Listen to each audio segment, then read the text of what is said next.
Robert Zemeckis, welcome back to the land of the living!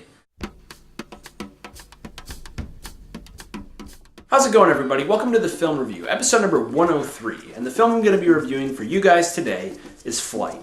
Flight is directed by Robert Zemeckis, whose previous films include Back to the Future, Who Framed Roger Rabbit, Forrest Gump, and Castaway, and it stars Denzel Washington, Bruce Greenwood, Don Cheadle, Kelly Riley, and John Goodman. The story follows Whip Whitaker, an alcoholic airline pilot who experiences an equipment failure on a flight and successfully lands the plane, saving all but 6 lives on board. But when blood tests show him positive for alcohol and cocaine in his system, he faces a possible criminal charge for manslaughter. Flight is Robert Zemeckis' first live-action film in over a decade, as he's made 3 motion capture animated films. But let's just say it's great to have him back, because Flight is a really good film. The performances from the cast are great. Denzel Washington is absolutely fantastic as Whip. What's really interesting about his role here is that it strips away the cocky, smooth charm that Washington usually displays in his films, instead making him a very callous, flawed character with very little to like about him. It's a very brave performance in every way, and Washington, who's reliably good in everything he's in, gives some of the best work of his career. The rest of the cast is rounded out by great performances from the likes of Don Cheadle, Bruce Greenwood, and especially John Goodman, who brings much-needed comic relief to the story and steals every scene he's in. Robert Zemeckis does a great job directing as well. The way he develops tension and suspense in certain sequences is terrific,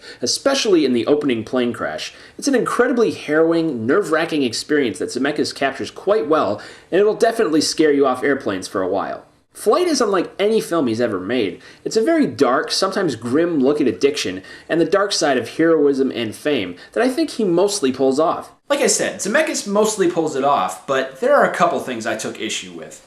For starters, the movie's 2 hours and 18 minutes long, and I felt like there were a few too many montages of Whip drinking and getting drunk just to hammer home the point, which I got after the first couple of times.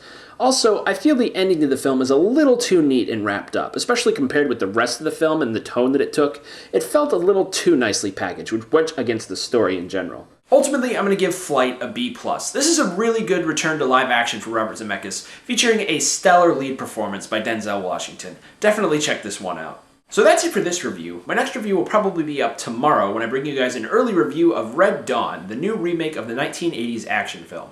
And if you like this review, hit that subscribe button up there so you can get more reviews from me. Anyway, thank you for watching, and I will see you on the other side.